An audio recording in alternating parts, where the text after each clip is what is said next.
स्वागत है आपका फ्री जीके क्यूज चैनल पे। मेरा नाम है किरण भाबर। आज का जो हमारा टॉपिक है वो है दिल्ली सल्तनत। इसका ड्यूरेशन है 1206 ईस्वी से 1562 ईस्वी तक। ये पार्ट थर्ड है। जो पार्ट फर्स्ट था उसमें हमने मोहम्मद बिन कासिम, मोहम्मद गजनवी, मोहम्मद गौरी और गुलाम वंश, इनके बारे में मैंने A to Z बताया है। और जितने भी इंपॉर्टेंट पॉइंट्स हो सकते हैं, जितने भी आप लोगों के डाउट्स हो सकते हैं, उन सबको भी मैंने बहुत अच्छी तरह से एक्सप्लेन किया है, क्लियर किया है। ठीक है।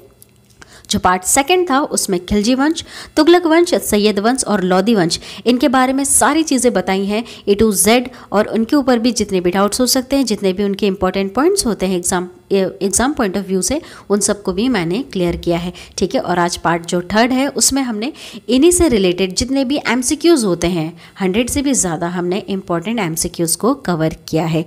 ठीक है। तो वीडियो स्टार्ट करने से पहले एक छोटी सी रिक्वेस्ट है आप लोगों से कि वीडियो को लास्ट तक ज़रूर देखना, तभी आपको ये चीज़ें समझ में आएंगी।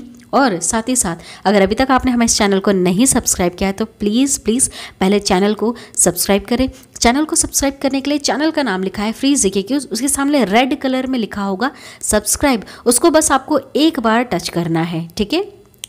आप किसी भी एग्ज़ाम की तैयारी कर रहे हो, चाहे वो RRB हो, SSC, UPSC, बैंक या फिर कोई भी गवर्नमेंट एग्ज़ाम की आप प्रिपरेशन कर रहे हो, तो इस टॉपिक से रिलेटेड क्वेश्चन आपको ज़रूर देखने के लिए मिलेगा। चलिए वीडियो को स्टार्ट करते हैं। ठीक है। कुछ ऐसे क्वेश्चंस भी होंगे जिसको हम याद नहीं कर सकते हैं, तो मैं यहाँ पर ट्रिक का भी यूज़ करूँगी आपको समझाने के लिए। ठीक है। इससे रिलेटेड मैंने ट्रिक भी बनाई थी इनके संस्थापक को याद करने के लिए। और ये जो वंश है, इनके जो 5 जो दिल्ली सल्तनत पे जो वंश बैठे थे, इनको सीरियल वाइज याद करने की भी मैंने ट्रिक बताई है। ठीक है। वो आपको प्लेलिस्ट में मिल जाएगी, ट्रिक वाली प्लेलिस्ट है एक, उसमें मिल जाएगी। और दिल्ली सल्तनत के पार्ट फर्स्ट और पार्ट सेकंड आपको मिल जाएंगे मध्यकालीन भारत वाली प्लेलिस्ट की वीडियो में। ठीक है। आप उनको देख लेना ज़रूर। पहले उनको, अगर आप पहले उन वीडियोस को देखते हो, अच्छी तरह से उन्हें समझते हो, उसके बाद अगर आप इनसे रिलेटेड MCQs को कवर करोगे तो इन 100 क्वेश्चन में से आप कम से कम 98 क्वेश्चंस का तो बिल्कुल सही आंसर दोगे। ठीक है। इतना यकीन है, इतनी अच्छी तरह से आपको समझाया है। तो चलिए वीडियो को स्टार्ट करते हैं। पहला हमारा क्वेश्चन है, दिल्ली सल्तनत की दरबारी भाषा थी, वो थी फारसी। कौन सी भाषा थी? फारसी थी दिल्ली सल्तनत की भाषा। जितने भी उन्होंने सिक्के बनाए हैं ज़्यादातर उसमें भी फारसी भाषा देखने के लिए मिलती है। और इस समय जो भी लेखक थे, कवि थे, है ना, उन्होंने भी ज़्यादातर फारसी भाषा में ही लिखा है। ठीक है। और इन लोगों ने जो हमारे भारत में पहले से जो ग्रंथ थे बने हुए, ठीक है, आयुर्वेद ग्रंथ या फिर पहले की जो भी पुस्तकें थी, उनको भी इन्होंने लैंग्वेज चेंज किया फारसी में और फिर उसका जाके अनुवाद करवाया। ठीक है। इस चीज़ को ज़रूर याद रखना। चलिए नेक्स्ट, आगरा नगर की स्थापना किसके द्वारा की गई थी? ठीक है। किसके द्वारा की गई थी इसकी स्थापना? बहुत बार पूछा है। इसका करेक्ट आंसर है सिकंदर लोदी। इसे कैसे याद करोगे? देखिए, कहते हैं ना कि अगर आप जीतोगे तभी आप सिकंदर कहलाओगे। ऐसा कहते हैं कि अगर आप जीते तो सिकंदर कहलाओगे। तो अगर से हो गया आगरा और जीतोगे तो सिकंदर कहलाओगे, तो सिकंदर से हो गया सिकंदर लोदी। ठीक है। तो आगरा नगर की स्थापना की है सिकंदर लोदी ने। ठीक, आप ये समझ गए, अगर जीतोगे तो सिकंदर कहलाओगे। चलिए नेक्स्ट क्वेश्चन, निम्नलिखित में से वह दिल्ली का सुल्तान कौन था जिसकी मृत्यु चौगान पोलो खेलते हुए हुई थी? ठीक है। चौगान गेम को पोलो भी कहा जाता है। तो कौन है वो सुल्तान? वो है कुतुबुद्दीन ऐबक। कौन है ये? कुतुबुद्दीन ऐबक। ठीक है। देखिए, अगर आप, मैं सही बता रही हूँ, अगर आप पहले उन वीडियो को देखते हैं और उसके बाद अगर आप यहाँ पर MCQs कवर करोगे तो बहुत ईजी है, बहुत सिंपल रहेगा ये आपके लिए। ठीक है। नेक्स्ट, कुव्वत उल इस्लाम मस्जिद का निर्माण किसके द्वारा किया गया था? किसके द्वारा किया गया है? वो है कुतुबुद्दीन ऐबक। ठीक है। किसके द्वारा किया गया है? कुतुबुद्दीन ऐबक के द्वारा किया गया है। नेक्स्ट, तराइन की पहली लड़ाई, सन ज़रूर याद रखिएगा। ठीक है। ये बहुत ज़्यादा इंपॉर्टेंट है। तराइन की पहली लड़ाई, द्वितीय लड़ाई और तृतीय लड़ाई। ठीक है। तो जो पहली लड़ाई है उसका सन है 1191 ईस्वी। निम्नलिखित में से किसके बीच हुई थी? किसके बीच में हुई थी? ये हुई थी मोहम्मद गौरी और पृथ्वीराज चौहान के बीच में हुई थी। और यहाँ पर पृथ्वीराज चौहान विजयी होता है। ठीक है। लेकिन जो दूसरी लड़ाई होती है मोहम्मद गौरी और पृथ्वीराज चौहान के बीच में ठीक 1 साल बाद, मतलब 1192 में होती है। तो यहाँ पर पृथ्वीराज चौहान की मृत्यु हो जाती है। ठीक है। उसके ठीक 2 साल बाद, ठीक है, मोहम्मद गौरी की लड़ाई होती है किसके साथ? राजा जयचंद के साथ, ठीक है, जयचंद के साथ लड़ाई होती है तो वो भी उसमें हार जाता है जयचंद, ठीक है। उस लड़ाई को बोलते हैं चंदावर की लड़ाई, ठीक। ये सन ज़रूर याद रखिएगा। नेक्स्ट, निम्नलिखित में से किस खलजी शासक ने दिल्ली के राज सिंहासन पर बैठने के लिए अपने ससुर की हत्या कर दी थी? ठीक है, कौन है वो? आपने देखी है पद्मावती मूवी, तो कौन है वो? आपने इसका आंसर ज़रूर सही दिया होगा। ये है अलाउद्दीन खिलजी ने, ठीक है। इसने इसके ससुर की हत्या कर दी थी। क्यों हत्या कर दी थी?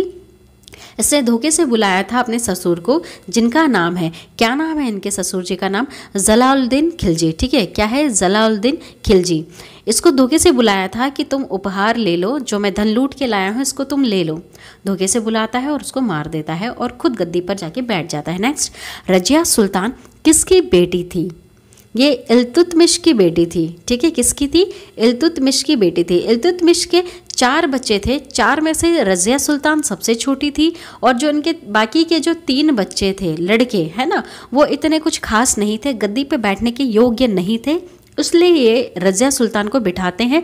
लेकिन सिर्फ रजिया सुल्तान सिर्फ 3 साल के लिए यहाँ पर शासन कर पाती है, ठीक है। और दूसरे लोग उसका विद्रोह करना शुरू कर देते हैं, क्योंकि बहुत सारी वजह है। एक तो पहला सबसे बड़ा वजह यही है कि ये एक औरत है, ठीक है। और दूसरा, इस्लाम धर्म में कुछ कपड़े पहने जाते हैं जो बुरखा होता है, और ये बुरखा नहीं पहनती थी जब भी दरबार में आती थी, ठीक है, क्योंकि ये बिल्कुल सुल्तान की तरह आती थी, जैसा कोई राजा होता है, मतलब इन केस में जो सुल्तान राजा होता है उस तरह से आती थी, बिल्कुल उनके ही कपड़े पहन के। और ये चीज़ें वहाँ के बहुत सारे लोगों को नहीं पसंद थी।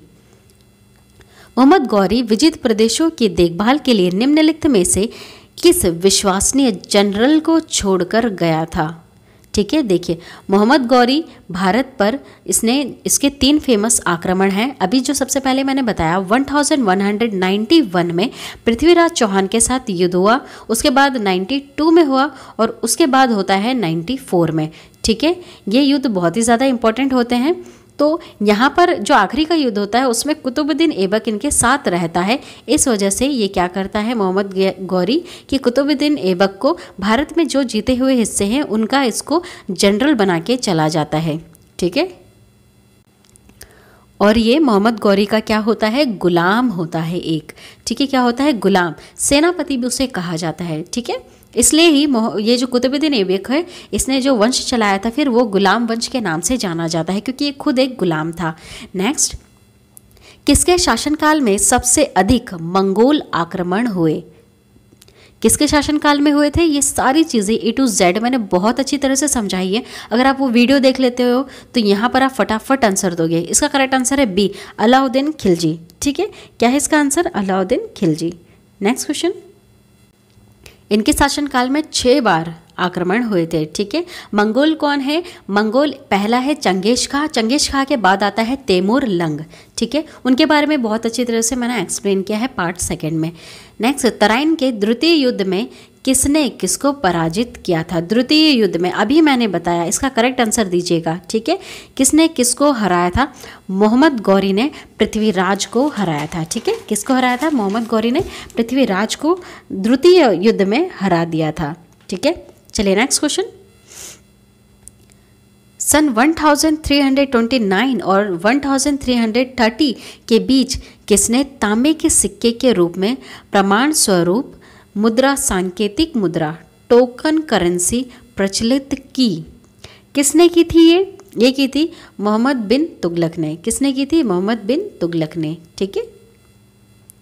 नेक्स्ट, दिल्ली के किस सुल्तान को इतिहासकारों ने विरोधी का मिश्रण बताया है?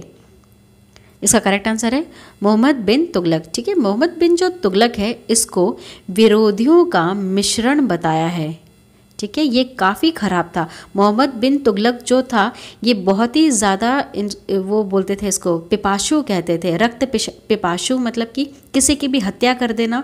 बहुत ही एकदम खुखार इंसान था, किसी को भी मार देता था, किसी के साथ कुछ भी कर जाता था। ये काफ़ी ख़राब था उस समय, ठीक।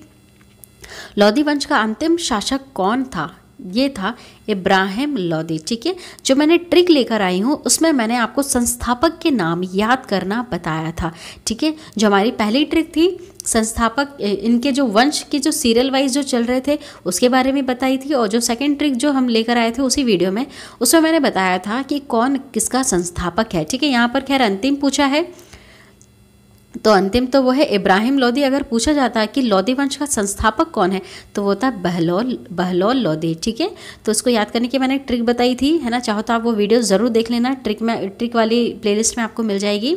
कि कुत्ता जल गया खाने के बहाने। ठीक है, क्या थी ट्रिक? कुत्ता जल गया खाने के बहाने। तो बहाना वाला जो था लास्ट वर्ड वो आ रहा था बहलोल लोदी के लिए। ठीक है, इनाम भूमि किसे दिया जाता था? किसे दिया जाता था? ये विद्वान और धार्मिक व्यक्तियों को दिया जाता था। ठीक है, किसे? विद्वान और धार्मिक व्यक्तियों को। नेक्स्ट, उत्तरी भारत की प्रथम मुस्लिम महिला शासक, दिल्ली पर राज करने वाले प्रथम महिला शासक थी, वो थी रज़िया सुल्तान। ठीक है, यही है जो पहली प्रथम महिला शासक रही है। ठीक है, मुस्लिम वो भी। ठीक, ये है रज़िया सुल्तान। किसकी बेटी है? इल्तुतमिश की बेटी है। ठीक है, उनके बेटे इतने योग्य नहीं थे इसलिए रज़िया को बिठाया जाता है और रज़िया सिर्फ 3 साल तक ही वहाँ पर राज कर पाती है। दिल्ली के प्रथम सुल्तान कौन थे जिन्होंने दक्षिण भारत को पराजित करने का प्रयास किया था? ये चीज़ मैंने आपको इमेज से समझाई है। ठीक है, पार्ट में, उसमें पार्ट सेकंड में बिल्कुल मैप से समझाया है। दक्षिण भारत की तरफ जाते हुए मैंने दिखाया है, वो है अलाउद्दीन खिलजी। ठीक है, अलाउद्दीन खिलजी दक्षिण भारत में बहुत लूटपाट मचाता है और वहाँ के राजाओं को पराजित करने की कोशिश करता है। ठीक है, अलाउद्दीन खिलजी, उसके बाद जो तुगलक वंश आता है, ये दोनों के समय में जो दक्षिणी जो हिस्सा होता है ये इनके अंडर में होता है। ठीक है, अलाउद्दीन खिलजी उनको जीत कर जाता है और विरासत में मिल जाता है तुगलक वंश को। ठीक है, क्योंकि उनके बाद वही आए थे। यात्री इब्न बतूता कहाँ से आया था? इसका करेक्ट आंसर है मोरक्को से आया था। ठीक है, कहाँ से? मोरक्को से ये आया था, अफ्रीकी था ये। ठीक है, अफ्रीकी मोरक्को से आया था। निम्नलिखित में से किसने ढोल की तेज आवाज़ के साथ एक महिला को अपने पति की चिता के साथ स्वतः को जला लेने के दृश्यों का भयानक चित्रण किया है? वो है इब्न बतूता। ठीक है, कौन है? Ibn Battuta. भारत में मुस्लिम राज्य का संस्थापक माना जाता है, कौन है वो? वो है मोहम्मद गौरी। ठीक है, देखिए जो मोहम्मद गजनवी था, तुर्की प्रथम आक्रमण करने वाला, ठीक है, उसने तो आक्रमण किया था, वो मुस्लिम था, लेकिन उसने कितनी बार आक्रमण किया था वैसे मोहम्मद गजनवी ने? 17 बार। लेकिन ये भारत में कभी भी वहाँ पर रहने के लिए नहीं आया था, बस लूटने आया था, मूर्ति तोड़ने आया था और बस वहाँ से लूट कर लेकर जाता, मूर्तियाँ तोड़ता और सब लोगों को बोलता कि तुम इस्लाम धर्म अपना लो और अपने देश वापस निकल जाता। ठीक है, कहाँ? अफगानिस्तान। अफगानिस्तान में एक जगह है गजनी, वहाँ से। और फिर वहाँ पर एक छोटी सी जगह होती गौर, है ना, अफगानिस्तान में, वहाँ से निकल के आता है मोहम्मद गौरी और ये भारत में आके रहने लग जाता है। ठीक है, इस वजह से भारत का अगर कोई संस्थापक है तो वो है मोहम्मद गौरी। ठीक है, लेकिन प्रथम मुस्लिम आक्रमण किसने किया था? वो था मोहम्मद गजनवी। ठीक है, इसको ज़रूर याद रखना, कन्फ्यूज़ मत होना, सारी चीज़ें समझाई है मैंने आपको। किसने इक्तादारी प्रथा चलाई थी? किसने चलाई थी? ठीक है, ये इसका करेक्ट आंसर क्या है? वो है इल्तुतमिश। किसने चलाई थी? इल्तुतमिश को, मिश ने। कैसे याद करोगे आप इसको? नाम से देखिए, यहाँ पर इक्तादारी लिखा है, इक्तादारी, तो यहाँ पर है इल्तुत। ठीक है, तो आप इस वजह से इसको याद कर लेना। ठीक है, नाम के आगे से थोड़ा सा यहाँ पर मैच कर रहा है, ऐसे आप ट्रिक यूज़ करना इसको याद करने के लिए, क्योंकि ये काफ़ी बार पूछा है और ये बहुत ज़्यादा इंपॉर्टेंट भी है। लाखबख्श के नाम से जाना जाने वाला भारतीय शासक कौन था? लाखबख्श मतलब होता है लाखों रुपयों का दान कर देना। ठीक है, तो ये कौन था? वो था कुतुबुद्दीन ऐबक। ठीक है, ये जो कुतुबुद्दीन ऐबक है इसने लाखों रुपयों का दान किया था। नेक्स्ट क्वेश्चन, 13वीं सदी में सेना का सर्वोच्च अधिकारी होता था, कौन होता था? वो कहलाता था खान। ठीक है, खान वर्ड किसके लिए यूज़ किया जाता है, जिसे लोग अब सरनेम के तौर पे यूज़ करते हैं? ये सेना में सर्वोच्च अधिकारी हुआ करता था। ठीक है, नेक्स्ट बताने से पहले मैं आपको छोटी सी एक ट्रिक बता देती हूँ जो मैंने बनाई है वीडियो में। देखिए, इनके जो वंश के जो नाम है ये, है ना, इनको सीरियल वाइज कैसे याद करना है, इसके लिए मैंने एक ट्रिक बनाई थी कि जीजा जी अपने साले से कहते हैं पढ़ाई कर लो, साले जी पढ़ाई नहीं करते हैं, तो जीजा जी गुस्सा हो जाते हैं और कहते हैं कि गुल खिला तू सा ले। ठीक है, पढ़ाई मत कर, गुल खिला तू साले। ठीक, इस तरह से नाराज़ होकर जीजा अपने साले से कहते हैं। गुल से हो जाएगा गुलाम वंश, खिला से हो जाएगा खिलजी वंश, तू से हो जाएगा तुगलक वंश, सा से हो जाएगा सैयद वंश और ले से हो जाएगा लोदी वंश। ठीक है, इस सीरियल को ज़रूर याद रखना, ये आएंगे। और एक और ट्रिक मैंने बताई थी, कुत्ता जल गया गरम खाने के बहाने। ठीक है, मालिक अपने कुत्ते से कहते हैं कि अभी देर से खाना गरम है, ठीक है, अभी मत खाओ। कुत्ता मानता नहीं है, कुत्ता जाके खाने लग जाता है गरम गरम, तो कुत्ते का मुंह जल जाता है। तो मालिक कुत्ते को देख के कहते हैं कि कुत्ता जल गया गरम खाने के बहाने। ठीक है, तो देखिए, कुत्ता से हो गया कुतुबुद्दीन ऐबक जो है गुलाम वंश का, जल से हो गया जलालुद्दीन खिलजी, ग से हो गया गयासुद्दीन तुगलक, है ना, गरम हेल्पिंग वर्ड है। खाने से हो गया खिज़ खां जो शैद वंश का संस्थापक है। और फिर लास्ट है बहाने, बहाने से हो गया बहलोल लोदी जो लोदी वंश का संस्थापक है। ठीक है, कुत्ता जल गया गरम खाने के बहाने, ये ट्रिक मैंने बहुत अच्छी तरह से आपको एक्सप्लेन की थी। चलिए, इसी से रिलेटेड बहुत सारे क्वेश्चन आएंगे। तो अब बताइए, भारत में गुलाम वंश का संस्थापक कौन था? कुत्ता जल गया गरम खाने के बहाने, कुत्ता कुतुबुद्दीन ऐबक। ठीक है, नेक्स्ट, कुतुब मीनार के कार्य को किसने पूरा करवाया था? वो करवाया था इल्तुतमिश ने। किसने करवाया था? इल्तुतमिश ने। लेकिन इसे बनाया किसने था? इसकी नींव किसने डाली थी अगर पूछा जाता है तो है कुतुबुद्दीन ऐबक। ठीक है, इसकी नींव डाली थी। उसके बाद आते हैं इल्तुतमिश। इल्तुतमिश ने इस कार्य को पूरा करवाया था। ठीक है, और 2.5 दिन का झोपड़ा भी इसी ने बनवाया था, कुतुबुद्दीन ऐबक ने, है ना। 2.5 दिन का झोपड़ा मस्जिद, है ना, मस्जिद वर्ड ज़रूर यूज़ करना, क्योंकि इससे पहले जो 2.5 दिन का झोपड़ा था वो मस्जिद नहीं हुआ करता था। कहते एक छोटा सा विश्वविद्यालय था, स्कूल था, ऐसा कुछ था छोटा सा। ठीक है, लेकिन बाद में जब ये मुस्लिम वंश आए तो उसको मस्जिद बना दिया। ठीक है, 2.5 दिन का झोपड़ा। नेक्स्ट, निम्नलिखित में से दिल्ली का पहला तुगलक सुल्तान कौन था? कौन था? अभी आपको ट्रिक बताई तो आप इसका आंसर ज़रूर सही दोगे, वो था गयासुद्दीन तुगलक। ठीक है, कुत्ता जल गया, गया से हो गया गयासुद्दीन तुगलक। नेक्स्ट, पंजाब में हिंदू शाही राजवंश को किसने स्थापित किया था? क्या है इसका करेक्ट आंसर?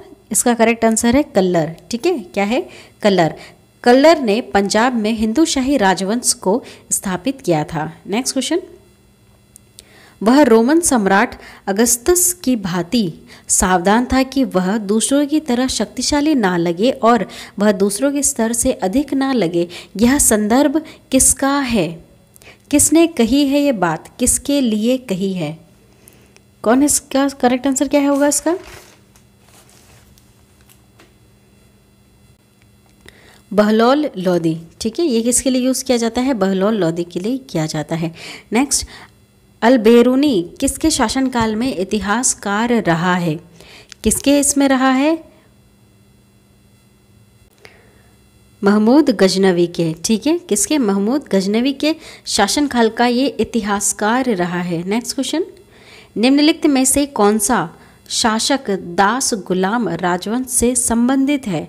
ठीक है, दास और गुलाम एक ही चीज़ होती है, तो इसमें से कौन है? वो है इल्तुतमिश, है ना। कुतुबुद्दीन ऐबक के इसके बाद, उनके बेटे के बाद आता है इल्तुतमिश। ठीक है, नेक्स्ट, दक्षिण अफ्रीकी यात्री इब्न बतूता किसके शासनकाल में आया था? किसके शासनकाल में आया था?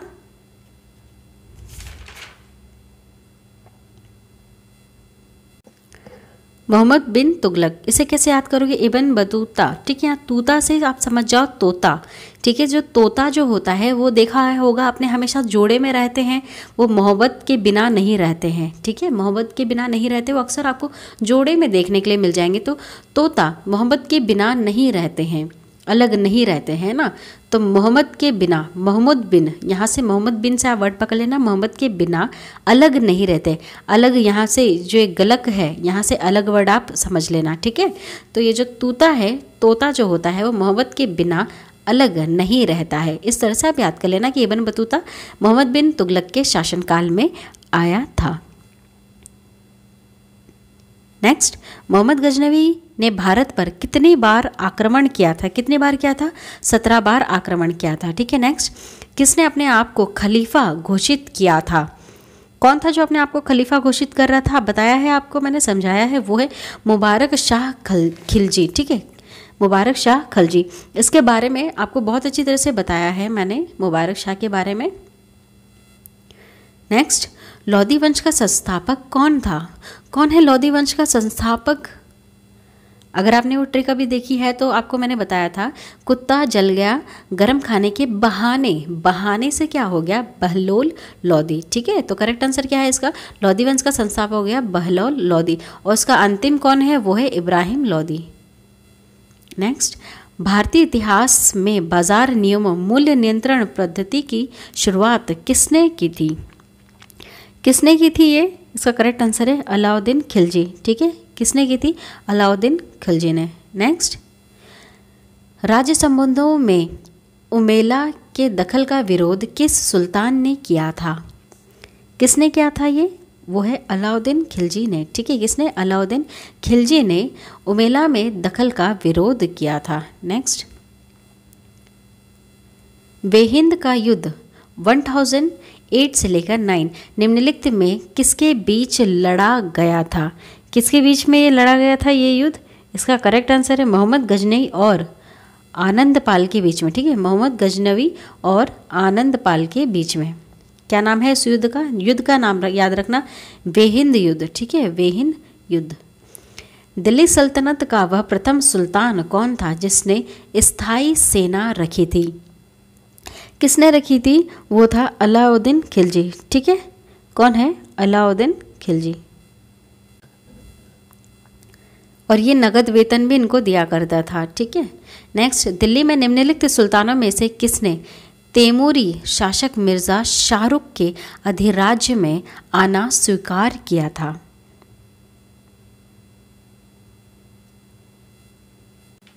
इसका करेक्ट आंसर है ख्रिज खां सैयद। ठीक है, इसने तैमूर का जो शासक है मिर्ज़ा शाहरुख के अधिराज में इसने आना स्वीकार किया था, ख्रिज खां सैयद ने। ठीक है, और इस संस्थापक भी है ख्रिज खां सैयद, सैयद वंश का। ठीक है, नेक्स्ट, निम्नलिखित में से कौन गुलरुखी के उपनाम से कविताएं लिखा करता था? कौन था? वो था सिकंदर लोदी। ठीक है, कौन था? सिकंदर लोदी। ये फारसी भाषा में लिखा करता था कविताएं, और यहाँ पर किस उपनाम से लिखा करता था? गुलरुखी उपनाम से। नेक्स्ट क्वेश्चन, निम्नलिखित में से कौन अपने आप को ईश्वर का अभिशाप कहता था? वो था चंगेज खां। ठीक है, ये अपने आप को ईश्वर का अभिशाप कहता था। चंगेज खां और तैमूरलंग काफ़ी खराब लोग थे। ये बहुत बिल्कुल खूंखार थे, खाना बदोश थे। ये कुछ भी खा लेते थे और किसी का भी कत्ल कर देते थे। चंगेज खां खराब इंसान था तो तैमूरलंग उससे भी बहुत ज़्यादा खराब इंसान था। ये बिल्कुल इंसानों की खोपड़ियाँ सजाता था, काट काट के लाता और खोपड़ियाँ सजाता और उनको देखकर खुश होता था। निम्नलिखित में से कौन सा कथन बलबन के संबंध में असत्य है? ठीक है, इसमें से कोई भी नहीं। देखिए, उसने चालीसा दल चहलगामी से संबंधित सामंतों का दमन किया था। अगर आप वो वीडियो देखेंगे तो आपको पता चलेगा कि बलबन कौन है। बलबन है वो गुलाम वंश का वो है। ठीक है, गुलाम वंश में ये आता है बलबन। इनका पूरा नाम है गयासुद्दीन बलबन। ठीक है, इसने जो चालीसा दल था, ये जो चालीसा दल चलाया था इल्तुतमिश ने, इसको ख़त्म कर दिया था, है ना। और चालीसा दल में से एक सरदार था ये बलबन। इसी ने फिर एक नया वंश इनका चलाया था, उसमें बलबनी वंश के नाम से भी जाना जाता है, और वो गुलाम वंश के अंदर ही आता है। इसने कानून एवं व्यवस्था की बहाली के लिए उसने लोह एवं रक्त की नीति अपनाई थी। ठीक है, काफ़ी सख्त हो गया था अगर कोई कानून की व्यवस्था को खराब करता था या फिर इसके खिलाफ आवाज़ उठाता था। उसने केंद्रीय सैनिक विभाग दीवान ए अर्ज की स्थापना की थी। ठीक है, दीवान ए अर्ज केंद्रीय सैन्य विभाग से संबंधित है, इसको याद रखना। ठीक है, ये सारी काम इसने किए थे बलबन ने। नेक्स्ट, दिल्ली पर शासन करने वाले निम्न शासकों का सही क्रम क्या है?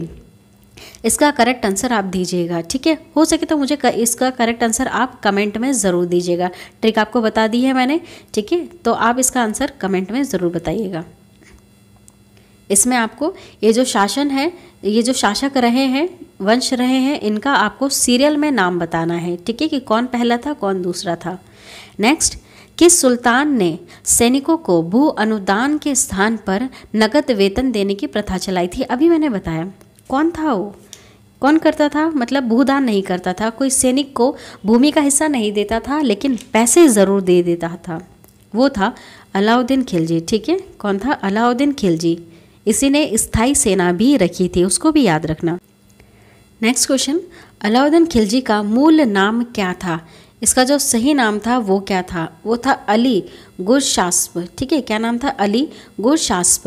देखिए, मैंने आपको ये बताया था उन वीडियोस में कि ये जो भी शासक जो भी गद्दी पे बैठता था, इनके इसमें सुल्तान, ये क्या करते थे कि इनका जो बचपन का एक नाम रहता था अलग, ये अलग हुआ करता था, और जब ये गद्दी पर बैठते थे तो अपना एक अलग नाम रख कर ये बैठते थे। ठीक है, तो हर किसी का आपको 2 नाम देखने के लिए मिल जाएगा।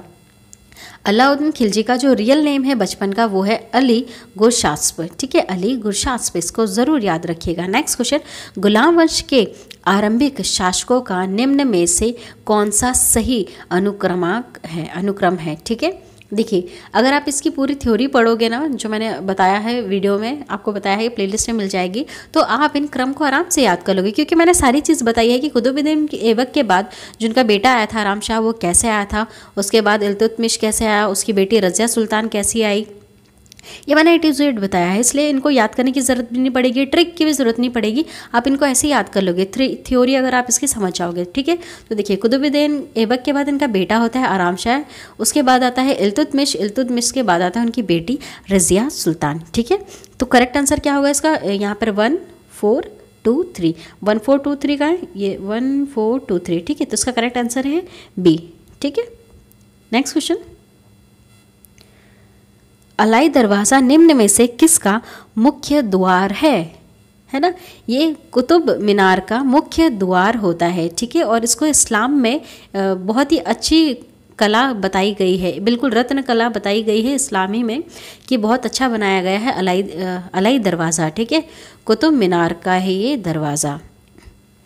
कुतुब मीनार की नींव किसने रखी थी? कुतुबुद्दीन ऐबक ने, और उसको पूरा करवाया था इल्तुतमिश ने, और इसका जो दरवाज़ा है उसका नाम है अलाई दरवाज़ा। और अभी आगे हम बताएंगे कि अलाई दरवाज़ा किसने बनवाया था। ठीक है, नेक्स्ट क्वेश्चन, इब्राहिम लोदी के बारे में निम्न में से क्या सत्य नहीं है? ठीक है, क्या सत्य नहीं है? देखिए, क्रूर एवं निरकुंश शासक था इब्राहिम लोदी, बिल्कुल क्रूर था, निरकुंश शासक था, मतलब उसके ऊपर कोई भी वो नहीं थी पाबंदी, वो जैसा चाहता वो करता, जिसकी भी चाहे उसकी हत्या करता। अफ़गान अमीरों की खिलाफत थी वो। एक चीज़ याद रखना बच्चों, हमने जो दिल्ली सल्तनत में 5 जो बैठे हैं ये वंश, उसमें से जो 4 होते हैं वो होते हैं, पहले के 4 तुर्की होते हैं। कौन होते हैं? तुर्की होते हैं। लेकिन जो लास्ट में जो लोदी वंश बैठता है ये अफ़गान के होते हैं। ठीक है, ये मैंने आपको बताया है पहले भी, मैं वापस इन चीज़ों को रिपीट करूँगी, जो अगर डायरेक्ट इस वीडियो को देख रहे हैं उनको भी ये समझ में आ जाएगा। ठीक है, महान निर्माता एवं कला का पुजारी था क्या? नहीं, ये नहीं था इस कला का पुजारी। ठीक है, ये बिल्कुल महान इंसान नहीं था, ये बिल्कुल क्रूर था और निरकुंश था। दौलत खान ने काबुल के शासक बाबर को इब्राहिम लोदी को हराने के लिए बुलाया। देखिए, अब ये जो दिल्ली सल्तनत का जो 5वां जो होता है वंश, ये लोदी वंश होता है, इनके ख़त्म होने के बाद ये बाबर आते हैं। बाबर कौन है बच्चों? ये है मुग़ल साम्राज्य का। ठीक है, ये जो मंगोल इतने आक्रमण कर रहे हैं ना इनके ऊपर, ये मंगोल ही आगे चलकर अपने आप को मुग़ल कहते हैं। एक चीज़ ध्यान रखना, जो ये चंगेज़ खां हैं उन्हीं के ये वंशज है, वो एक मंगोल ग्रुप से होता है, चंगेज़ खां।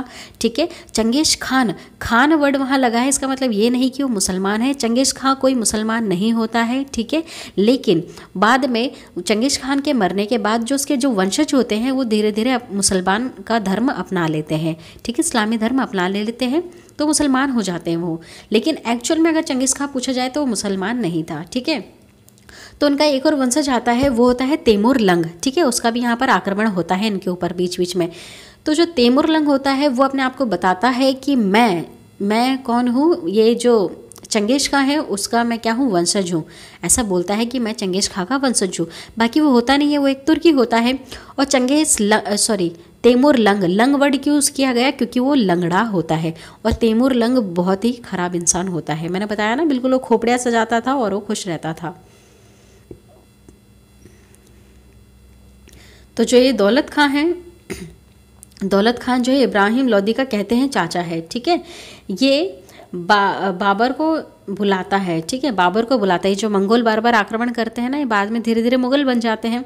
तो उसमें से जो बाबर राजा होता है, इनका बाबर जो होता है बादशाह, ठीक है, बादशाह जो भी होता है उसको बुलाता है किसको मारने के लिए, इब्राहिम लोदी को मारने के लिए। यहाँ पर ना ये चाचा चाचा लोग ही आपस में लड़ने लग जाते हैं। नेक्स्ट क्वेश्चन, अमीर खुसरो के संबंध में निम्न में से कौन से कथन सत्य है? ठीक है, अमीर खुसरो के लिए इसमें से क्या सही है ये आपको बताना है। देखिए, अमीर खुसरो के बारे में थोड़ा सा बता देती हूँ आपको, बहुत इंपॉर्टेंट है, इसको सुनना। ठीक, वे सूफी संत शेख निज़ामुद्दीन औलिया के शिष्य थे। ठीक है, किसके? सूफी संत निज़ामुद्दीन औलिया के ये क्या थे? शिष्य थे। वे जलालुद्दीन फिरोज़ खिलजी के दरबारी कवि थे। किसके? जलालुद्दीन फिरोज़ खिलजी के ये दरबारी कवि थे। बहुत इंपॉर्टेंट है अमीर खुसरो। ठीक है, उन्होंने भारतीय वाद्य यंत्र वीणा एवं ईरानी वाद्य यंत्र तंबूरा के मिश्रण से सितार का आविष्कार किया। पूछा जाता है ना कि सितार का आविष्कार किसने किया? एक इंस्ट्रूमेंट होता है बजाने के लिए, ठीक है, म्यूजिक निकालने के लिए, सितार। तो इसका सितार का जो इन्वेंशन किया है, आविष्कार, वो किया है अमीर खुसरो ने। ठीक है, किसने? अमीर खुसरो ने। और अमीर खुसरो किसका दरबारी कवि था? जलालुद्दीन फिरोज़ खिलजी का। और एक किसका शिष्य था? निज़ामुद्दीन औलिया का शिष्य था। इसको ज़रूर याद रखना, ये बहुत इंपॉर्टेंट है। उन्होंने ख्याल गायकी का आविष्कार किया। ठीक है, ख्याल गायकी मतलब जो भी मन में एक धुन बज जाए उसको गाकर व्यक्त कर दो। ठीक है, इस चीज़ का उन्होंने आविष्कार किया था। तो उसका करेक्ट आंसर क्या है? ए, 1 2 3 4 सारी चीज़ें बिल्कुल सही हैं अमीर खुसरो के लिए। नेक्स्ट क्वेश्चन, दिल्ली सल्तनत के पतन के लिए निम्न में से कौन से कारण उत्तरदायी थे? ठीक है, दिल्ली सल्तनत क्यों धीरे धीरे खत्म हो रहा था? सबसे पहला, दुर्बल प्रशासन था ये। ठीक है, काफ़ी कमज़ोर प्रशासन था, ये आपस में लड़ रहे थे। ठीक, तैमूर का आक्रमण, तैमूर कौन है? ये मंगोलों के आक्रमण में आता है। ठीक है, तो चंगेज खान सबसे पहला होता है, वो आक्रमण करता है, उसके बाद आता है तैमूरलंग।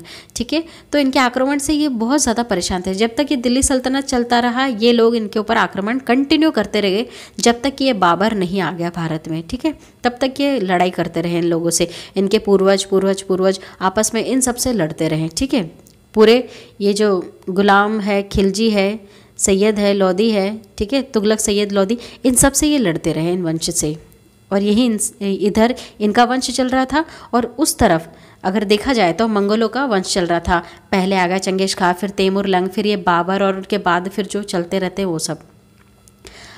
अधिग्रहण के स्पष्ट नीति का अभाव। ठीक है, ये नहीं होगा। मिश्रित संस्कृति का उदय, सॉरी ये नहीं होगा मिश्रित संस्कृति का उदय, ये होगा अधिग्रहण की स्पष्ट नीति का अभाव। ठीक है, तो क्या है इसका करेक्ट आंसर? इसका करेक्ट आंसर है ए, 1 2 3। यहाँ पर दुर्लभ प्रशासन हो रहा था, तैमूर बार बार आक्रमण कर रहा था, अधिग्रहण की स्पष्ट निधि का अभाव था। ठीक है, आपस में ये किसी की भी जगह को हथिया ले रहे थे।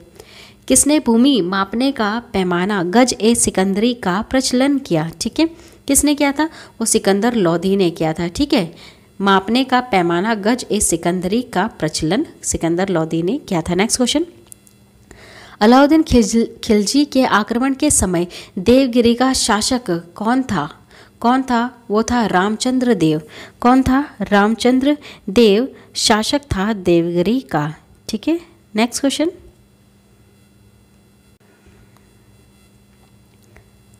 जब उसने राजत्व प्राप्त किया तो वह शरीयत के नियमों और आदेशों से पूर्णतया स्वतंत्र था।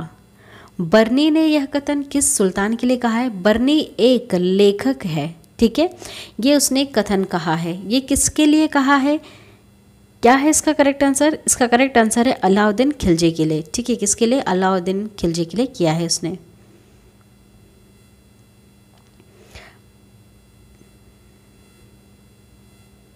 नेक्स्ट क्वेश्चन, सल्तनत काल में भू राजस्व का सर्वोत्तम ग्रामीण अधिकारी कौन होता था? कौन होता था भू राजस्व का सर्वोत्तम ग्रामीण अधिकारी? वो होता था चौधरी। ठीक है, तो देखिए बच्चे, जो आजकल हम सरनेम जो सुनते हैं ना, किसी का चौधरी है, किसी का रावत है, किसी का मलिक है, कोई पटवारी है, तो ये सरनेम जो पुराने चलते आ रहे हैं ना, ये इसी वजह से चलते आ रहे हैं। एक तरह की पोजीशन हुआ करती थी। ठीक है, उसी को लोगों ने अपना सरनेम बना लिया। देखिए, जो भू राजस्व का सर्वोत्तम ग्रामीण जो अधिकारी होता था उसको लोग चौधरी कहते थे, ठीक है। तो ये जो भी एक इंसान था उसको चौधरी कह दिया, तो इसके जो भी बच्चे फिर आए तो उनके नाम के भी आगे इन्होंने चौधरी लगा दिया। तो उनके जितने भी बच्चे थे उनके भी बच्चे हुए, उनके भी बच्चे हुए, उनके भी बच्चे हुए, उन सब के भी नाम के आगे इन्होंने आगे पीछे क्या लगा दिया, चौधरी लगा दिया। इस तरह से चौधरी सरनेम इतना ज़्यादा फेमस हो गया, ठीक है। बाकी सरनेम का मीनिंग समझो कि ये कहाँ से आए हैं। पहले ये सरनेम तो थे नहीं, इस वजह से आए हैं। देखिए ये जो मुगल साम्राज्य हम कहते हैं, मुगल वर्ड कहाँ से आया, पहले ये मंगोल हुआ करते थे। मंगोल का शब्द बिगड़ता चला गया, बाद में मुगल कहलाने लग गए। अलेक्जेंडर द ग्रेट, उसका रियल नेम क्या है ना, सॉरी उसका जो रियल नेम है वो अलेक्जेंडर है, लेकिन लोगों ने इसका नाम बिगाड़ कर क्या रख दिया, सिकंदर रख दिया। सिकंदर उसका नाम नहीं है, अलेक्जेंडर है। भारत में इसको सिकंदर कहते हैं क्योंकि यहाँ पर लोगों को बोलना नहीं आता था। ठीक उसी तरह से सिकंदर और पोरुस की लड़ाई होती है तो उसको पोरुस कहते हैं उस राजा को, जो कि पोरुस नहीं है, वो पोरू करके उनका कुछ नाम है, और भी एक अलग सा नाम है उनका, पोरू करके नाम है, तो उसका भी नाम बिगाड़ के पोरुस कर दिया, ठीक है। तो उसी तरह से बिगाड़ते हुए सरनेम भी आए हैं और उसी तरह से बिगाड़ते हुए इनके नाम भी बदलते चले गए हैं, ठीक है। तैमूर के आक्रमण के बाद भारत में किस वंश का राज स्थापित हुआ, किसका हुआ, वो हुआ था सैयद वंश का। किसका हुआ था, सैयद वंश का, ठीक है। जो ये सैयद वंश है ये किसके अंडर में काम कर रहे थे, तैमूर के जो बच्चे थे उनके अंडर में ही ये काम कर रहा था, ठीक है। ये बिल्कुल स्वतंत्र होकर काम नहीं कर रहे थे। सैयद ने ये तैमूर का आक्रमण हुआ था तुगलक वंश पे, और तुगलक वंश पूरी तरह से ख़त्म हो गया था। उसके बाद आया था सैयद वंश, और सैयद वंश के बाद आया है लोधी वंश, ठीक। नेक्स्ट, निम्नलिखित में से किस सुल्तान के दरबार में सबसे अधिक गुलाम हुआ करते थे, किसके इसमें थे सबसे ज़्यादा, फिरोज तुगलक के, ठीक है। ऐसा कहते हैं कि इन्होंने करीबन 1,80,00,000 या फिर 1,80,000 के ऊपर इन्होंने बना रखे थे, ठीक है, बंदी बना रखे थे, गुलाम कर रखे थे। एक जगह पर इतने सारे लोगों को बंदी बना दिया और उनको फिर मार भी दिया था। नेक्स्ट, निम्नलिखित में से किस सुल्तान ने बेरोजगारों को रोजगार दिया, किसने दिया है रोजगार, इसका करेक्ट आंसर है फिरोज तुगलक, ठीक है। क्या है, फिरोज तुगलक, और इसी के दरबार में सबसे ज़्यादा गुलाम भी हुआ करते थे और इसने रोजगार भी दिया है। निम्नलिखित में से किस सुल्तान ने फलों की गुणवत्ता सुधारने के लिए उपाय किए हैं, ठीक है, किसने किए हैं उपाय, क्या है इसका करेक्ट आंसर, इसका करेक्ट आंसर है फिरोज तुगलक, ठीक है। ये जो फिरोज तुगलक है इसी ने फलों की गुणवत्ता सुधारने के लिए उपाय भी किए थे।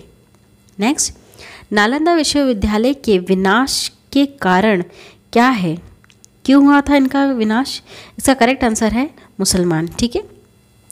मुस्लिमों का बार बार आक्रमण हो रहा था, मतलब मुस्लिमों ने बिल्कुल ठान लिया था कि भारत में जितने भी मंदिर हैं और जितने भी शिक्षाएं, जहाँ पर भी जो केंद्र है जहाँ से मंदिर से रिलेटेड या फिर कोई दूसरे धर्म से, इस्लाम को छोड़ के अगर कोई दूसरा धर्म अगर भारत में जहाँ पर भी इनको दिख रहा था चलता हुआ, उन सबको नष्ट कर दिया, ख़त्म कर दिया। और तो उसमें एक नालंदा विश्वविद्यालय भी आता है, उसको भी बिल्कुल ख़त्म कर दिया, नष्ट कर दिया, किन्होंने, मुसलमानों ने, ठीक है। नेक्स्ट क्वेश्चन, तबकात ए नासिरी का लेखक कौन था, तबकात ए नासिरी का लेखक वो था, इनका नाम देखिए, मिनहाज उस सिराज। इसे कैसे याद करोगे, इनके नाम में भी 3 आ रहे हैं वर्ड अलग अलग, ठीक है। ठीक इसी तरह से इनके इसमें भी 3 अलग अलग आ रहे हैं। अगर आप ऐसा देख लोगे उसमें ऑप्शन में, तो आप इसका आंसर लगा देना। नेक्स्ट क्वेश्चन, अलाई दरवाज़ा का निर्माण किस सुल्तान ने करवाया था, ठीक है। मैंने बोला था ना कि मैं आपको बताऊंगी, इसका आंसर आ गया, ये अलाउद्दीन खिलजी ने करवाया था, ठीक है। अलाई दरवाज़ा का निर्माण, ठीक है। अलाई दरवाज़ा कौन सा दरवाज़ा है, किसका ये दरवाज़ा, ये है कुतुब मीनार का दरवाज़ा। कुतुब मीनार की नींव रखी थी कुतुबुद्दीन ऐबक ने, कुतुब मीनार को कंप्लीट करवाया था इल्तुतमिश ने, इसका दरवाज़ा बनवाया था अलाउद्दीन खिलजी ने। इस दरवाजे का नाम है अलाई दरवाज़ा और ये दरवाज़ा इस्लाम धर्म का रत्न कहलाता है, ठीक है। कुतुबुद्दीन ऐबक की राजधानी थी, क्या थी इनकी राजधानी, वो थी लाहौर, ठीक है। कौन सी थी, लाहौर इनकी राजधानी थी। नेक्स्ट क्वेश्चन, अलाउद्दीन खिलजी के प्रसिद्ध सेनापतियों में किसकी मंगोलों के विरुद्ध लड़ते हुए मृत्यु हुई थी, ठीक है, विरुद्ध लिखा हुआ, ये किसकी मृत्यु हो गई थी, वो थी जफ़र खां, ठीक है। जफ़र खां फेमस है ये अलाउद्दीन खिलजी का बहुत ही फेमस सेनापति होता है। ठीक है, ये मर जाता है मंगोलों की लड़ाई में। ठीक है, मैं बोल रही हूँ ना, ये मंगोल ये जो भी है ये काफ़ी टाइम से इनसे लड़ते आ रहे हैं। गुलाम वंश से लेकर पूरे लोदी वंश तक ये मंगोलों ने आक्रमण किया, बहुत बार आक्रमण किया। जब तक आक्रमण किया तब तक ये यहाँ भारत में आकर इन्होंने अपना शासन नहीं चलाया। ठीक है, और इन लोगों ने जो दिल्ली सल्तनत के जितने भी ये वंश बैठे हैं इन सब ने बहुत ही कड़ी तरह से इनका मुकाबला किया। ठीक है, नेक्स्ट क्वेश्चन, निम्नलिखित में कौन भूमि उत्पाद पर लगने वाले करों को इंगित करता है? क्या इसका करेक्ट आंसर है? देखिए, ये जो खरास है यहाँ पर ये उस्र लिखा हुआ है। ठीक है, यहाँ पर उस्र है और ये जो मुक्तई है ये चीज़ें लगने वाले कर होते हैं। ठीक है, खरास, उस्र और मुक्तई, तो इसका करेक्ट आंसर है डी। ठीक है, 1, 3, 4 ये भूमि उत्पाद पर लगने वाले करों को इंगित करता है। ठीक है, ये कर होते हैं एक तरह के। नेक्स्ट, तुगलक नामा के रचनाकार का नाम क्या है? वो है अमीर खुसरो। ठीक है, अमीर खुसरो। कैसे याद करोगे इसको अमीर खुसरो के? ट्रिक मैं आपको बताती हूँ, सुनिए। कौन होता है अमीर? जिनके पास क्या होता है? गुल्लक होता है। क्या होता है? गुल्लक होता है। वही अमीर लोग खुश रहते हैं, है ना। अमीर खुसरो रहते हैं क्योंकि उनके पास गुल्लक होता है ना। ये गलक से आप यहाँ से वर्ड पकड़ लेना, गुल्लक। ठीक है, तो इस तरह से आप ये याद कर लोगे ना, रचनाकार है ना। तुगलक नामा का रचनाकार हो गया अमीर खुसरो। क्या ट्रिक बताई मैंने? अमीर खुश रहते हैं क्योंकि उनके पास गुल्लक होता है ना। यहाँ से गल्लक वर्ड आप ले लेना। ठीक है, गल्लक से गुल्लक वर्ड निकल जाएगा। गुल्लक होता है, वो अमीर खुश रहते हैं। नेक्स्ट, भारत में मोहम्मद गौरी ने किसको प्रथम उक्ता प्रदान किया था? ठीक है, कौन था? वो था कुतुबुद्दीन ऐबक। ठीक है, मोहम्मद गौरी का गुलाम था कुतुबुद्दीन ऐबक। इसी ने ही गुलाम वंश की स्थापना की है। उसके बाद फिर सारे वंश चलते आए हैं। ठीक है, और एक बात याद रखना है, ये जितने भी दिल्ली सल्तनत पे वंश बैठे हैं ना उनके बीच में कुछ ना कुछ मैचिंग चीज़ हो रही है। ठीक है, ये लिंक कर रहे हैं सबसे। ये सारी चीज़ें मैंने एक्सप्लेन की है बहुत अच्छी तरह से आपको, है ना। बिल्कुल बाहर से अलग से कोई नहीं आया था, सब एक दूसरे से कहीं ना कहीं लिंक कर रहे थे। कोई उसका पहले सेनापति रह चुका था, कोई उसका गुलाम था, तो कोई उसका मंत्री था। ठीक है, वजीर था। ये सारी चीज़ें मैंने बताई है आपको। मतलब उन्हीं के दरबार में ये बैठे हुए थे और धोखे से इनको मार देते हैं और अपना एक नया वंश ये चलाते हैं। ठीक, किस सुल्तान के काल में खालिसा भूमि अधिक पैमाने पर विकसित हुई थी? किस केस में हुई थी? क्या है इसका करेक्ट आंसर? इसका करेक्ट आंसर है अलाउद्दीन खिलजी। ठीक है, अलाउद्दीन खिलजी के समय में हुआ था ऐसा। नेक्स्ट, सुल्तान काल में सिक्के टंका, शशघनी एवं जीतल किन धातुओं से बने थे? ये चांदी और तांबा से बने हुए थे। ठीक है, टंका, शशघनी और जीतल चांदी और तांबा से बने थे। नेक्स्ट क्वेश्चन, अमीर को ही कृषि विभाग नामक एक नया विभाग किस सुल्तान द्वारा शुरू किया गया था? ठीक, क्या है इसका करेक्ट आंसर? मोहम्मद बिन तुगलक। किसके द्वारा शुरू किया गया था? ये मोहम्मद बिन तुगलक के द्वारा शुरू किया गया था। नेक्स्ट क्वेश्चन, अमीर खुसरो ने किसके विकास में अग्रगामी की भूमिका निभाई? ठीक है, क्या है इसका करेक्ट आंसर? इसका करेक्ट आंसर है खड़ी बोली। ठीक है, खड़ी बोली के लिए इस विकास में इसने अग्रगामी की भूमिका निभाई। मतलब इसको आगे तक लेकर चला, है ना। अग्रगामी मतलब आगे तक लेकर चलना। ठीक है, नेक्स्ट, तैमूरलंग ने किसके शासनकाल में भारत पर आक्रमण किया था? देखिए, चंगेज खान ने तो आक्रमण किया था, है ना, लेकिन तैमूरलंग ने किसके समय में आक्रमण किया था? वो क्या था? नासिरुद्दीन मोहम्मद तुगलक के समय में। ठीक है, कब? नासिरुद्दीन महमूद तुगलक के समय में। उससे पहले जो भी आक्रमण हुए थे वो हुए थे चंगेज खां के नेतृत्व में। ठीक है, सबसे ज़्यादा किसके समय में हुए हैं? अलाउद्दीन खिलजी के 6 आक्रमण हुए हैं। कितने? करीबन 6 आक्रमण हुए हैं अलाउद्दीन खिलजी के समय में। तैमूरलंग करता है नासिरुद्दीन मोहम्मद तुगलक के समय में आक्रमण। ठीक है, इस चीज़ को याद रखिएगा। नेक्स्ट क्वेश्चन, सल्तनत काल की 2 प्रमुख मुद्राओं का पता निम्नलिखित कूट से करें। ठीक है, अभी बताया आपको, आप इसका आंसर बिल्कुल करेक्ट दोगे। क्या है इसका आंसर? इसका आंसर है जीतल टंका। ठीक है, जीतल टंका कहाँ पर आ रहा है? 2 और 4 ये आ रहा है डी वाले में। ठीक है, तो इसका करेक्ट आंसर है डी। नेक्स्ट क्वेश्चन, भारत में पोलो खेल का प्रचलन किसने किया था? तुर्कों ने किया था। पोलो खेलते हुए कौन मरा था? कुतुबुद्दीन ऐबक मरा था। वो ना घोड़े से गिर गया था खेलते खेलते। ठीक है, तो ये तुर्कों ने प्रचलन किया था, तुर्क था वो। नेक्स्ट क्वेश्चन, किसने एक तरफ संस्कृत मुद्रा लेख के साथ चांदी के सिक्के निर्गित किए, ठीक है, निर्गत किए? क्या है इसका करेक्ट आंसर? कौन है वो? महमूद गजनवी, ठीक है, महमूद गजनवी ही ने क्या किया था? एक तरफ संस्कृत मुद्रा लेख के साथ चांदी के सिक्के निर्गित किए थे संस्कृत अभिलेख में। नेक्स्ट, अलाउद्दीन खिलजी के निम्न सेनापतियों में से कौन सा तुगलक वंश का प्रथम सुल्तान बना था? ठीक है, कौन है वो? इसका करेक्ट आंसर है जफ़र खां। कौन है? जफ़र खां, ठीक है। और यही मंगोलों के साथ लड़ता हुआ मरा भी था और यही तुगलक वंश का प्रथम सुल्तान भी बना था, ठीक है। इसने इसका फिर नाम चेंज कर लिया था, गयासुद्दीन तुगलक, ठीक है। क्या नाम है इसका पूरा? गयासुद्दीन तुगलक। रियल नेम होता है जफ़र खां, और जब ये गद्दी पर बैठता है तो किस नाम से बैठता है? गयासुद्दीन तुगलक के नाम से बैठता है। नेक्स्ट, जवाबित थे, किसको कहते थे उस समय? जवाबित, ये कहते थे राज्य कानून को। किसे कहते थे? राज्य कानून को। नेक्स्ट क्वेश्चन, निम्न में से किस राजवंश के अंतर्गत विजारत का चरमोत्कर्ष हुआ? किस में हुआ था? ये था तुगलक, ठीक है। किसके समय की बात है? ये तुगलक की बात है ना। इस राजवंश के अंतर्गत विजारत का चरमोत्कर्ष हुआ था। नेक्स्ट क्वेश्चन, ये सुनिएगा ध्यान से, जो इस तरह के क्वेश्चन आते हैं इसको किस तरह से किया जाता है। देखिए, ये जो कारण लिखा है इसको समझिएगा कि ये नेक्स्ट लाइन में लिखा है। कथन मतलब कि कथन आपसे दिया जाएगा, उसके बाद पूछा जाएगा कि इसका कारण ये रहा होगा, ठीक है। तो पूछेंगे इसमें से सही कौन सा है, गलत क्या है। जैसे कि एक कथन दिया गया है, अलाउद्दीन ने दक्षिणी अभियान धन प्राप्ति के अभियान थे, ठीक है, सही बात है। लेकिन इसका कारण क्या रहा होगा? वह दक्षिण राज्यों को कब्जे में करना चाहता था। नहीं, ये इसको दक्षिण राज्य को कब्जे में नहीं करना चाहता था। अलाउद्दीन का काम था सिर्फ वहाँ से धन प्राप्त करना, लूट कर आना और वहाँ से धन प्राप्त करना और उन लोगों पर अपना एक राज जमा लेना, ठीक है, पर उनको अपने कब्जे में नहीं लेना चाहता था। तो क्या है इसका करेक्ट आंसर? इसका करेक्ट आंसर है सी, ठीक है। ए सही है किंतु आर गलत है, ठीक है। ए बिल्कुल सही है, अलाउद्दीन खिलजी ने दक्षिण अभियान पर धन प्राप्ति के लिए अभियान चलाया था, ठीक है।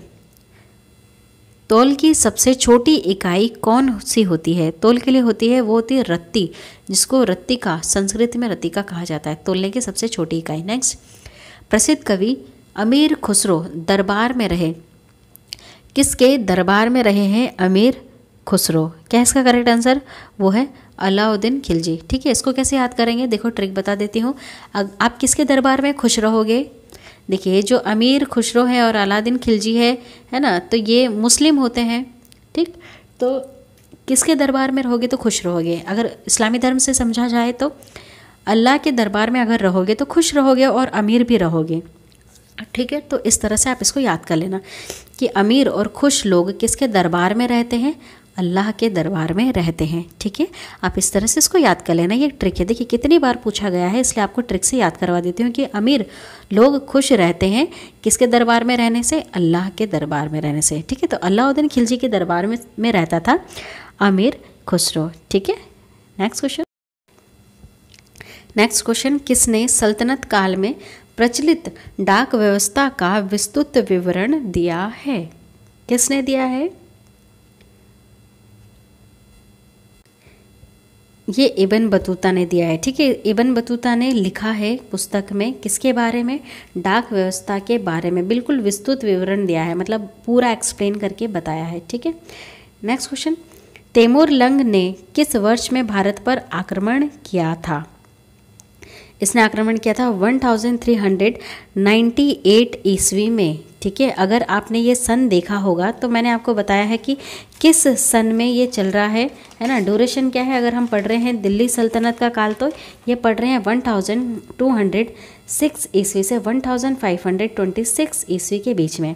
तो देखिए स्टार्टिंग में तो कौन आक्रमण करता है? चंगेज खां करता है। उनके वंशज धीरे धीरे मुसलमान बन जाते हैं और मुसलमान बनने के बाद एक मुस्लिम उसमें से आता है तैमूर लंग। तो ये तैमूर लंग इतने समय बाद आया होगा, तो ऑफकोर्स इसके बीच में आया होगा, स्टार्टिंग में तो नहीं आया होगा। तो ये जो पहले वाला ऑप्शन है ये तो गलत हो जाता है, ठीक है। ज़्यादा लास्ट में भी इसने आक्रमण नहीं किए थे, ठीक है। तो ये 149 भी गलत हो गया, ये भी गलत हो गया, तो इसका करेक्ट आंसर क्या है? बी है। ठीक है, मतलब इसने बीच में ही आक्रमण किया था। नेक्स्ट, दिल्ली के किस मुसलमान शासक के निधन पर इतिहासकार बदायूं ने कहा राजा को अपनी प्रजा से तथा प्रजा को अपने राजा से मुक्ति मिली? किसके लिए ये चीज़ कही गई है?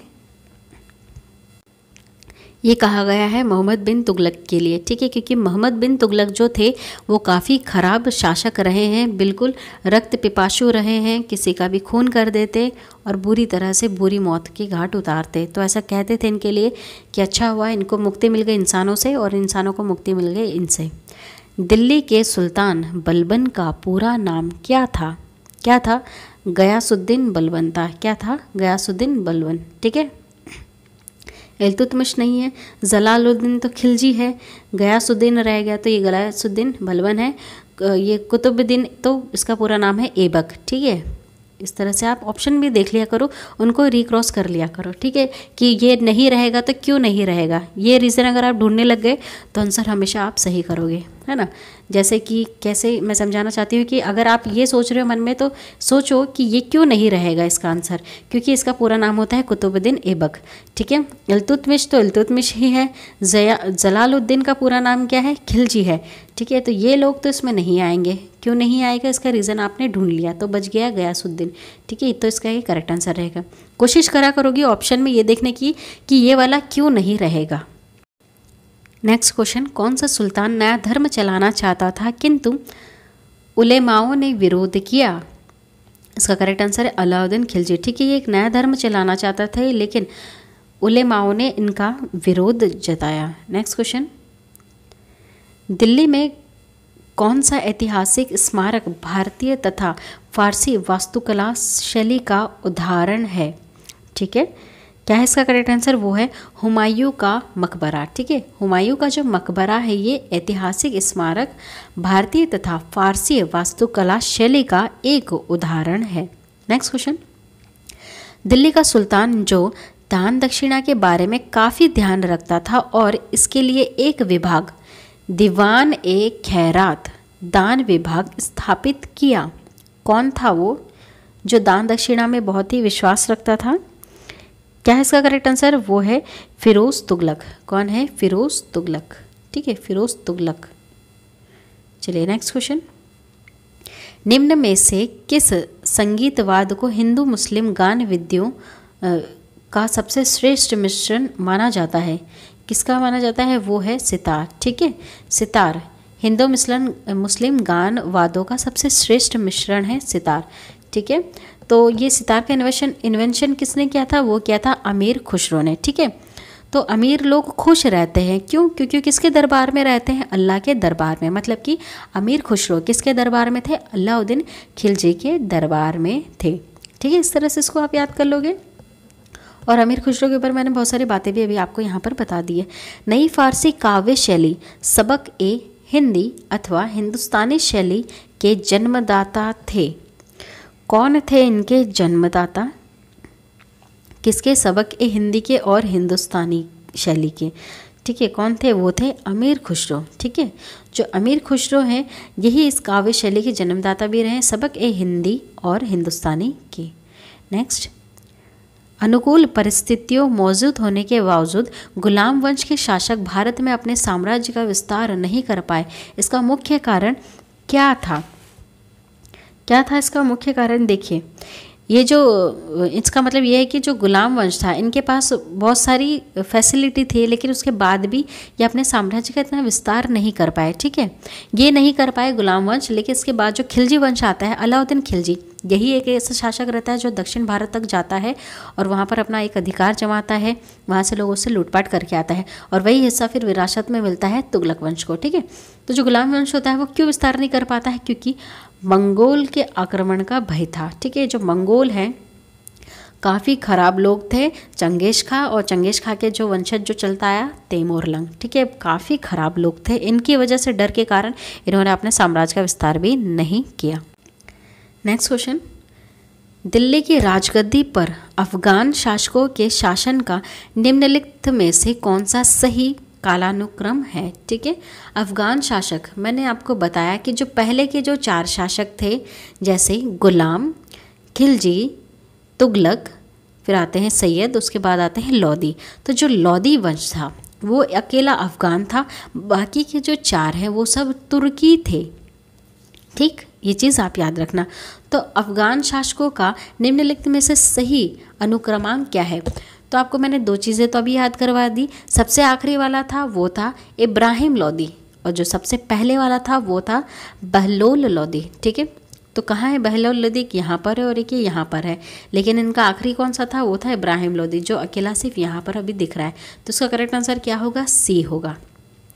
बहलोल लोदी होता है, उसके बाद उसका बेटा आता है सिकंदर शाह लोदी, उसके बाद आता है इनका ये चचेरा भाई, ठीक है, जो है इब्राहिम लोदी। ठीक, नेक्स्ट, दिल्ली सल्तनत के तुगलक राजवंश का अंतिम शासक कौन था? तुगलक का, ठीक है, अंतिम शासक कौन था, ये पूछा है आपसे। इसका करेक्ट आंसर है नासिरुद्दीन महमूद। ठीक है, जो नासिरुद्दीन महमूद है ये अंतिम शासक रहा है तुगलक वंश का। ठीक है, नेक्स्ट क्वेश्चन, किस मुस्लिम शासक के सिक्कों पर देवी लक्ष्मी की आकृति बनी है? कौन है वो मुस्लिम शासक जिसने सिक्कों पर देवी लक्ष्मी की आकृति के सिक्के निकाले थे? क्या है इसका करेक्ट आंसर? वो है मोहम्मद गौरी। ठीक है, मोहम्मद गौरी ने जो सिक्के चलाए थे उस पर देवी लक्ष्मी की आकृति बनी हुई थी। नेक्स्ट क्वेश्चन, प्रसिद्ध यात्री इब्न बतूता के विषय में निम्नलिखित कथनों पर विचार कीजिए। ठीक है, इसके बारे में जो भी विषय लिखे गए हैं उनके बारे में विचार करना है आपको कि क्या सही है क्या गलत है। ठीक है, तो देखिए, वह मोरक्को का यात्री था, ये बिल्कुल सही बात है, बताया मैंने आपको, स्टार्टिंग में क्वेश्चन आ गया था ये। नेक्स्ट, वह चीन के दिल्ली के सुल्तान के दूत के रूप में भेजा गया। ठीक है, ये बातें बिल्कुल सही है। जो सेकंड वाला है 14वीं सदी वाला, ये गलत है। ठीक है, तो इसका करेक्ट आंसर है वो मोरक्को का यात्री था, और दूसरा ये चीन में भेजा गया था दिल्ली के सुल्तान के रूप में। ठीक है, और ये किसके दरबार में आया था? ये तोता, यहाँ से हमने तोता वर्ड लिया था ना, तूता से तोता वर्ड।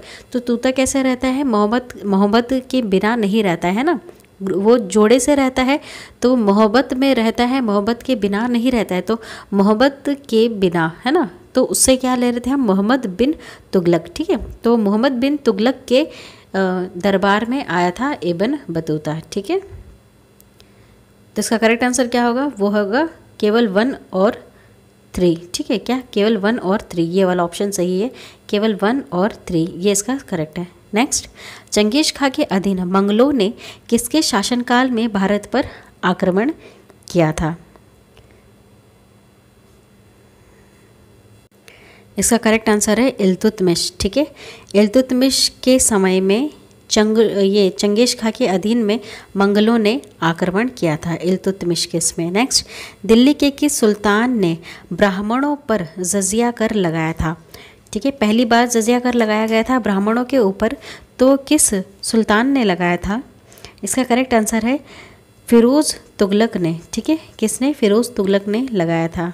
नेक्स्ट क्वेश्चन, सल्तनत काल में फवाजिल का अर्थ था? इसका करेक्ट आंसर है इक्तादारों द्वारा सरकारी खजाने में जमा की जाने वाली अधिशेष राशि। ठीक है, इसके लिए फवाजिल वर्ड का यूज़ किया जाता था। और इक्तादारी किसने चलाई थी? इक्ता वर्ड से मैंने बोला था, अब समझ जाना किसने? इल्तुतमिश ने ये चलाई थी। ठीक है, नेक्स्ट क्वेश्चन, दिल्ली का सुल्तान जो भारत में नहरों के सबसे बड़े जल का निर्माण करने के लिए प्रसिद्ध है, वह कौन था? वो था फिरोज शाह तुगलक। ठीक है, क्या है इसका correct answer? Firoz Shah Tughlaq. Next question, Genghis Khan का मूल नाम क्या था? ठीक है, ये क्वेश्चन यहाँ पर गलत हो गया। चंगेज खां का मूल नाम क्या था? वो था तेमुचिन। क्या नाम था? तेमुचिन। ठीक है, ये इसका रियल नाम था तेमुचिन। नेक्स्ट क्वेश्चन, अपनी शक्ति को समेकित करने के बाद बलबन ने भव्य उपाधि धारण की। ठीक है, समेकित करना मतलब कि एक कर देना, अपनी शक्ति को उसने एक किया। उसके बाद बलबन ने कौन सी उपाधि धारण की थी? इसका करेक्ट आंसर है जिल ए इलाही। इलाही, ठीक है क्या? जिल ए इलाही। नेक्स्ट क्वेश्चन, फिरोज तुगलक द्वारा स्थापित दार उल शफा क्या था? क्या था ये दार उल शफा? किसे कहते थे? इसका करेक्ट आंसर है एक खैराती अस्पताल को, ठीक है? एक खैराती अस्पताल को ये दार उल शफा कहते थे। आई होप आपको ये वीडियो काफ़ी पसंद आई होगी। अगर पसंद आई है तो प्लीज़ एक लाइक कर दीजिए और हमारे इस चैनल को सब्सक्राइब करना बिल्कुल ना भूलिएगा, ठीक है? एक रिक्वेस्ट है आपसे कि पहले आप इसका पार्ट फर्स्ट और पार्ट सेकंड देखें, उसके बाद ही आप इससे रिलेटेड MCQs करें, तो आप बिल्कुल सही लगाओगे।